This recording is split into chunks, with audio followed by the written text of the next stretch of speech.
Selamat pagi, Bu Titin. Pada kesempatan kali ini, kami dari kelompok 3 akan mempresentasikan tips dan kelompok kami. Pertama-tama, perkenalkan, saya Catherine Keisha dari kelas C dengan NPM 2105141184.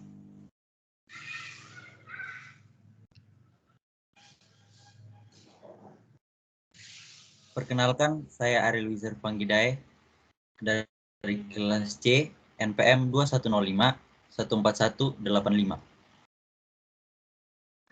Perkenalkan, saya Jeffrey Ananta Tambunan dari kelas C dengan nomor NPM 2105142117. Perkenalkan, saya Maria Justisia Wanggada dari kelas C dengan NPM 2105142224. Perkenalkan, nama saya Maria Claret Octavia Nirmalasari dari kelas C, NPM 2105142226. Perkenalkan, saya Brigita Salsadila Safira Putri Prasetya dari kelas C dengan NPM 2105141189.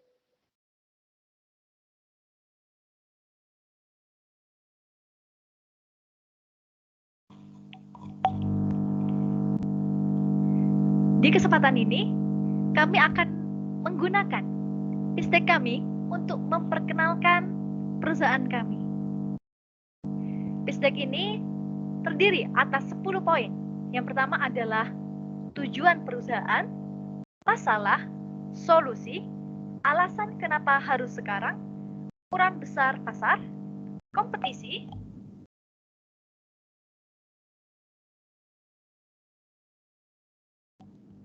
produk, model bisnis, tim, hingga keuangan.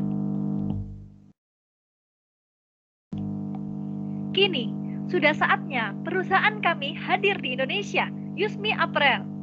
Mengingat tujuan perusahaan kami yang sangat luar biasa, yakni menciptakan apparel, barang kebutuhan sehari-hari masyarakat, dari sampah botol plastik dan katun sisa pabrik. Nah, akan tetapi sampah botol plastik tersebut kami buat menjadi benang polister. Hal ini mengingat adanya masalah yang begitu signifikan, apalagi jika bukan masalah sampah. Pada nyatanya, sampah bukan hanya permasalahan negara lain, tetapi juga negara kita Indonesia. Fakta menunjukkan bahwa negara kita Indonesia memperoleh peringkat kedua sebagai penghasil sampah tertinggi di dunia. Hal ini tentunya tidak bisa kita biarkan. Kita, apalagi generasi muda, harus bergerak. Kita mencari inovasi, kita mengatasi permasalahan tersebut untuk mengubah sampah plastik yang ada menjadi barang yang lebih bermanfaat, yakni apparel, yang tentu bernilai seni dan bernilai jual tinggi. Selain itu, masalah yang kedua adalah adanya sistem daur ulang Indonesia yang masih sangat kurang kualitasnya, masih sangat minim. Hal itu juga tak jarang menimbulkan jumlah sampah plastik yang semakin meningkat. Maka dari itu, perusahaan kami hadir sebagai solusi di negara kita Indonesia ini.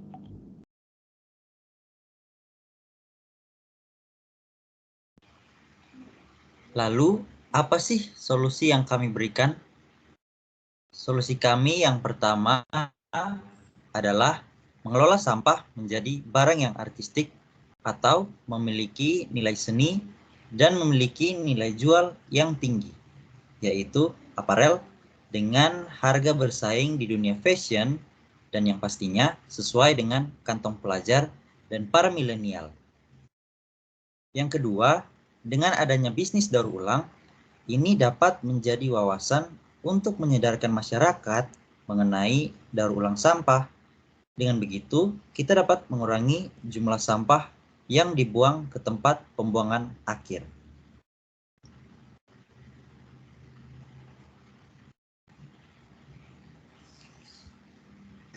Kenapa sih harus sekarang? Atau apa sih alasannya kenapa harus sekarang? Seperti yang kita ketahui bahwa Indonesia sudah darurat akan sampah. Dan jika dibiarkan, pastinya dapat menimbulkan dampak yang kurang baik bagi lingkungan sekitar kita, seperti mencemari tanah, udara, dan masih banyak lagi dampak negatif yang dapat terjadi. Yang kedua, Indonesia minim wawasan daur ulang. Hal ini menyebabkan peningkatan sampah naik begitu tinggi dari tahun ke tahun. Padahal jika dimanfaatkan dengan baik, dengan pengolahan yang baik dan benar, sampah-sampah tersebut bisa digunakan untuk didaur ulang menjadi barang yang memiliki nilai tinggi. Dan yang ketiga, bisa bersaing dalam fashion dunia.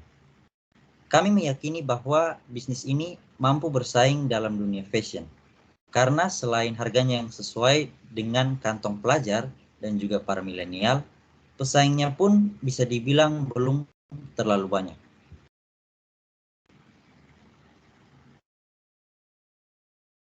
Ukuran dan besar pasar kami ialah negara Indonesia. Sebagaimana kita tahu, negara Indonesia ialah memiliki penduduk terbanyak nomor 3 di dunia, yaitu berjumlah 272 juta penduduk. Sebagaimana kita tahu juga, dalam penggunaan internet dalam Indonesia, yaitu berjumlah 202 juta penduduk. Dalam penggunaan internet ini, sudah terpasti dalamnya adalah generasi milenial. Dan dalam target utama pasar kami ialah generasi milenial. Sebagaimana jumlah penduduk generasi milenial adalah 74 juta penduduk. Belum lagi target kedua kami ialah orang tua, dewasa, anak-anak. Dan tentu saja dengan penggunaan internet dan di era berkembangnya sekarang, produk-produk kami sudah pasti sangat mudah didapatkan melalui online shop dan platform-platform online shop yang tersedia di internet. Kita tahu sekarang orang sangatlah gampang untuk berbelanja melalui dari rumah aja, dan itu menjadi salah satu pasar kami juga untuk kami bisa memperjualbelikan brand kami.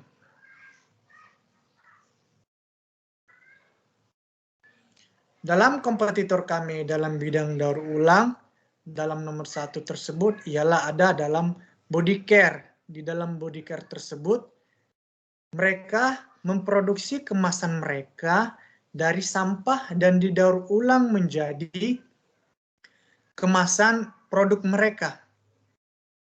Dan itu hanya dalam kemasan saja. Lalu dalam brand nomor 2 kami, brand nomor 2 kompetitor kami ialah dalam produksi dalam bidang sepatu, yaitu mulai dari bahan sampah juga dan bisa didaur ulang menjadi sebuah sepatu, dan itu hanya dalam bidang sepatu. Begitu juga dengan brand kompetitor kami nomor 3, yaitu brand clothing. Bahannya juga dari sampah, lalu didaur ulang menjadi hanya sebuah produk baju saja, dan itu hanya satu produk baju saja. Sebagaimana Yusmi Apparel di sini bergerak tidak hanya dalam satu produk, kami bergerak dalam bidang pakaian, celana, tas, dan bila Anda sudah bosan dengan pakaian lama Anda bisa datang kepada kami sehingga kami bisa mendaur ulang barang tersebut menjadi tas atau menjadi barang keinginan Anda.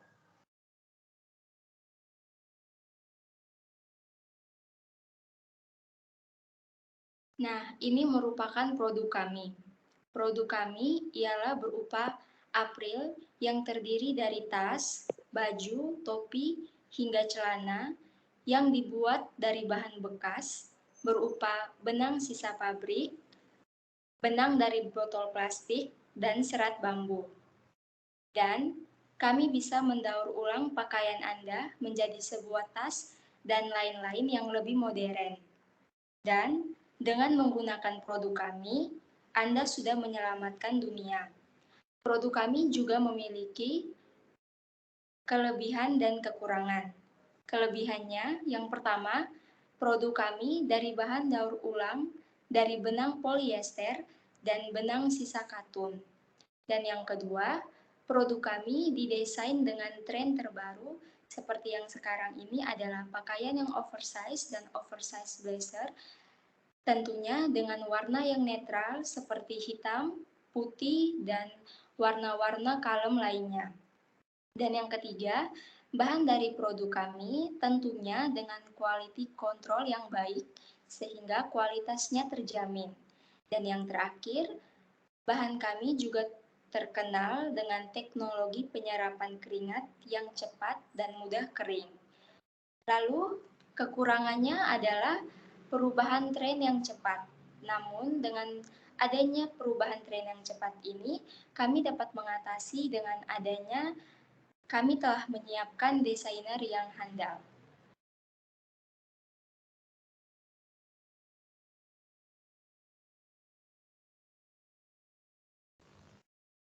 Untuk model bisnis perusahaan Yusmi Apparel sendiri terdiri dari 3 tahap. Yang pertama, kami mendesain produk kami sesuai dengan desain terkini melalui riset dari fashion terbaru dan sesuai dengan generasi milenial, dan juga mendengar suara dari konsumen. Yang kedua, kami memproduksi produk kami dengan sesuai keinginan konsumen yang dipadu dengan fashion terbaru. Yang ketiga, kami memasarkannya di media sosial seperti Instagram, YouTube, online shop, dan website resmi kami. Nah, untuk tim kami sendiri terdiri dari beberapa bagian. Yang pertama, ada CEO dari perusahaan Yusmi Apparel, yaitu Catherine Keisha, yang merupakan lulusan S2 Manajemen Universitas Atmajaya Yogyakarta, yang memiliki segudang pengalaman yang bertugas mengambil keputusan demi keberlangsungan perusahaan dan bertanggung jawab dalam menangani operasional perusahaan. Yang kedua, ada Brigita Salsadila Safira Putri Prasetya dari divisi fotografer, yang memiliki banyak pengalaman di bidang fotografi dan bertugas mendokumentasi dan mengedit foto produk. Yang ketiga ada saya sendiri, Maria Claret Octavia Nirmalasari dari divisi sosial media yang mengelola pemasaran di sosial media seperti Instagram, website perusahaan kami, dan juga YouTube. Yang keempat ada Maria Justisia Wanggada yang juga bagian dari divisi sosial media. Selanjutnya ada Ariel Wizar Vanggidae, merupakan manajer produksi yang bertugas melakukan perencanaan produksi dan mengawasi proses produksi. Nah, yang terakhir ada Jeffrey Ananta Tambunan dari divisi fashion designer yang bertugas memvisualisasikan ide dan memastikan item busana sesuai dengan pasar dan titik.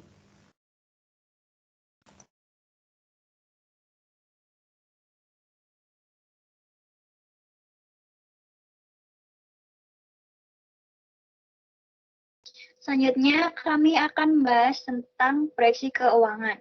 Perlu diketahui bahwa proyeksi keuangan itu adalah sebuah perencanaan keuangan atau anggaran untuk perusahaan guna memperkirakan jumlah biaya yang mungkin timbul yang akan dihasilkan untuk periode tertentu.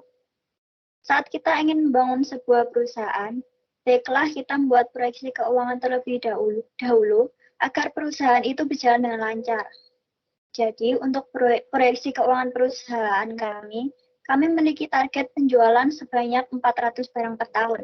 Sehingga jika kami melakukan perhitungan, maka rata-rata pendapatan perusahaan kami per tahunnya mencapai 40 juta rupiah, yang diambil dari 400 barang dikalikan dengan harga per bisnis kami, yaitu sebanyak 100.000 rupiah.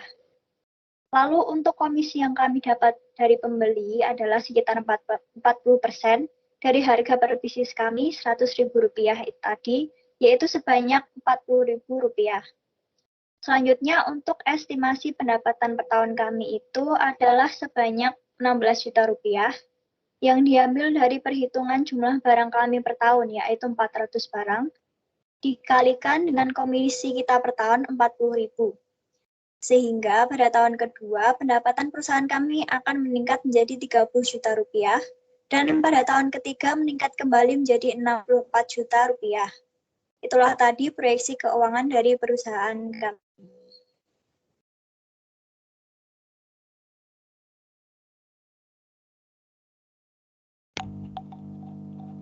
untuk memajukan perusahaan kami, tentunya kami juga membuat akun-akun sosial media. Akun-akun sosial media kami ada begitu banyak. Yang ada dalam 5 sosial media.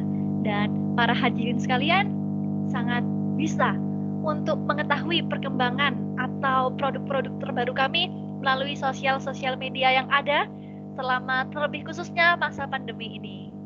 Juga para hadirin sekalian dapat langsung berkonsultasi ataupun bertanya-tanya ataupun request untuk model kepada kami melalui akun sosial media ini. Jadi mari, boleh banget para hadirin sekalian untuk memfollow akun-akun sosial media kami. Sekian istek dari kami. Dengan ini kami menyatakan bahwa kami sangat bangga untuk menunjukkan perusahaan kami, sebab perusahaan kami adalah perusahaan yang bukan hanya peduli akan tren dunia, tren masyarakat, tetapi juga peduli terhadap lingkungan alam yang ada.